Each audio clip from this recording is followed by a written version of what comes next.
Hello everybody, welcome back to a little chat again about the old migrant hotel subject and what's happening next.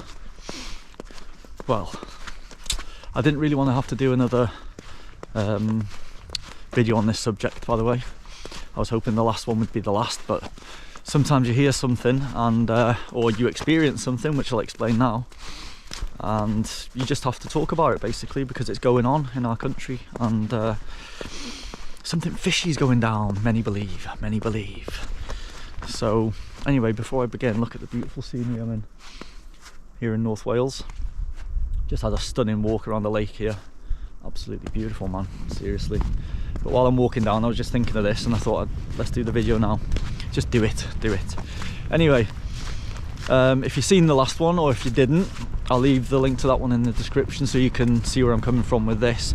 But I'll explain that in the last one I was talking about the little hotel in our village that kind of migrants or asylum seekers were staying in, you know, that they've moved on now. But I did a little Q&A on that as well, so I'll leave the link to both of them videos in the description so you can check them out. But a few days after making that video, very random, I had a message on Messenger on Facebook of someone I didn't know with a Welsh flag as their profile picture. I deleted the message. I should have kept it so that I could show you guys, but I deleted it. Anyway, it was asking me if I was a landlord or if I was a homeowner and whether I'd be willing or keen to rent my house out to migrants or asylum seekers. I'm getting people have said in the comments, why do you call them those people? Because I don't know why, I don't know what to call them. And I know that sounds a bit derogatory, but it's not, because I don't know whether they are asylum seekers or immigrants. Okay, so let me just butt into my own video for 1 second and just make something perfectly clear from here on in before I go any further. When I say these people or immigrants or asylum seekers, none of us truly know what's going on. But there's one thing that I do believe, that there's two types of these people out there, and I truly believe there's legit asylum seekers. There's real people that need asylum and they're coming here for the right reasons. They're coming here to work, they're coming here to contribute to the country and all of that. I'm totally understandable of that. But I also believe that there's another type that aren't coming here legally and are dumping their documents before they get to these shores and things like that, and they're doing things that they wouldn't usually have to do, or they wouldn't do if they want the process of asylum to go as smoothly as possible, you know. So no one would really throw their documents overboard if you want your asylum process to go as smoothly as possible, right? You'd want all the documents you'd need. So there's reasons I believe there's two types of asylum seekers here. So I just wanted to clarify that, you know, I'm not saying that all of them that are coming over are here illegally. No, not at all. I truly believe that there are some that need asylum, you know, and they're the ones that need the help. And because of the other type, I believe that the ones that are coming over here illegally, they're making it a lot harder for the legal ones to get their process sorted out and stuff. They're having to wait longer because of, you know, the other illegal ones that are coming over. I truly believe. That's what I believe. So I just wanted to make that perfectly clear before we go any further, okay? All right, let's crack on. So if I say those people, there's no bad feeling about that. It's, you know, it's not that I'm trying to label them. But anyways, it was asking me whether I would be willing to rent my house out, even though I'm not a homeowner, to these people, and to get back in touch with them if I was interested. Now, this company, the name of the company, I'll put on the screen now. I don't even want to say the name because I don't want this video. You have to be careful what you say, folks. It's terrible, isn't it, on YouTube now. Anyway, this company, it was from this company, basically. It told me to get back in touch with these. So once you research this company, you'll realise that they've been doing the security for many of these hotels where these people have been staying, and they're kind of, when you delve into what they're about, there's something a little bit fishy going on, I'd say. I'll let you do your own research on them, but what I'll do is I'll show you on their website now what it says about like renting out your property with them to the migrants, asylum seekers. It's the packages they're offering landlords are quite, you know, are quite good, basically. Very good pay, very good income for the landlords. This company makes sure any damages get sorted out. Many benefits, basically, many benefits, rather than if you were to just rent your house out solely by yourself, you know, to them privately, I mean. And yes, why is this going on?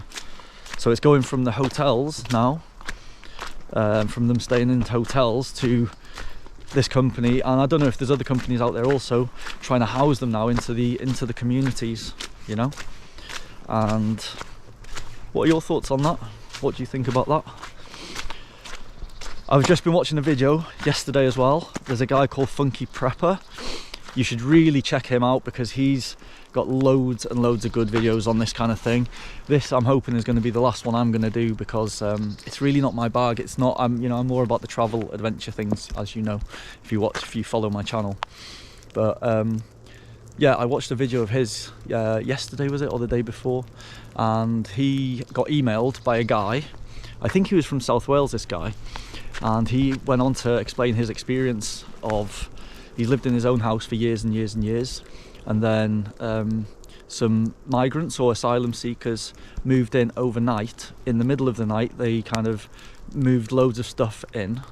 He said it was very kind of suspect, a bit sus, the way they were kind of shifting and the way they were moving stuff very quietly into the house. And long story short, he said he tried to kind of communicate with the people that moved in next door to him.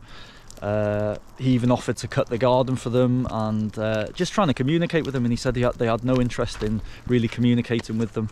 So anyway, he goes on to say that he's lived in his house his whole life. He's tried to communicate with them, to make friends with them, basically. And in one of the conversations he tried to have with them, he went on to explain that he'd served his time in the army for about 20 years, I think it was.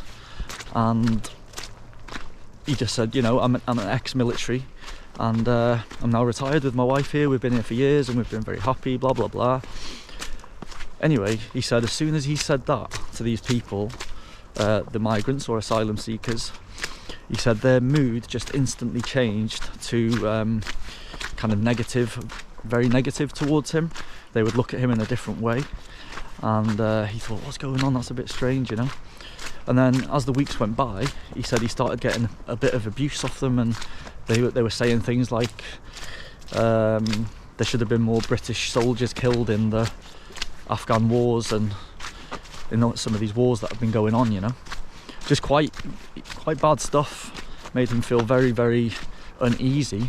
So this guy now is having to leave his house because he's feeling quite threatened and quite vulnerable, living next door to the people that moved in next door to him.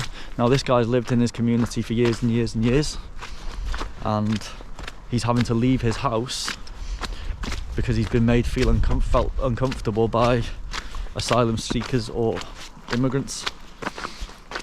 Now personally, I think that's unfair. I do think that's very unfair, and there's going to be other stories like this, I'm guessing. If you have your own story, please leave them in the comments to this video.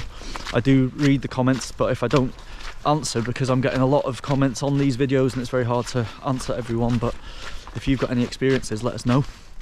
But this guy, Funky Prepper, check him out on YouTube, Funky Prepper. He does loads of good videos, you know, and I'll leave the link to this video that I'm talking about of his in the description box below, so you can check it out, okay? But if I'm not looking at the camera, it's because I'm having to watch my feet here. It's a little bit, yeah, uneasy. So yes, folks, it's going from us housing them into hotels and places like that to homes, and not only homes, it's also talking about like care homes, old care homes and things like that, you know, other big buildings basically. So, and we struggle to house our homeless, or the, you know, people that are looking for housing are struggling. I've seen it in my comments, people are saying they've been on the housing list for years and they haven't gotten anywhere. Now these guys are coming over and there's all this room all of a sudden for places, and there's companies like this spending millions on trying to find housing for these people, the immigrants and or the asylum seekers. And I don't mean to offend by that, I keep on having to say that, but there's no hatred or like, I don't mean bad of that word, it's just how it comes out. So like I say, this isn't the kind of thing I like to talk about because it's a bit grim, do you know what I mean? But it's reality. It's also reality in our country right now. Okay folks, until the next one. If you don't watch my travel vids, by the way, if you're only getting shown, or because one of these videos went viral, if you haven't seen my travel videos, have a look at them, because that's what I prefer to do. They're more jolly, they're more happy, and they're more interesting, but you know, a lot of people. So like I say, the only reason I'm doing this is because it hit close to home, and yeah, it's becoming more evident now within the UK. Anyways folks, until the next one, take care of yourselves, alright? Stay safe. Peace.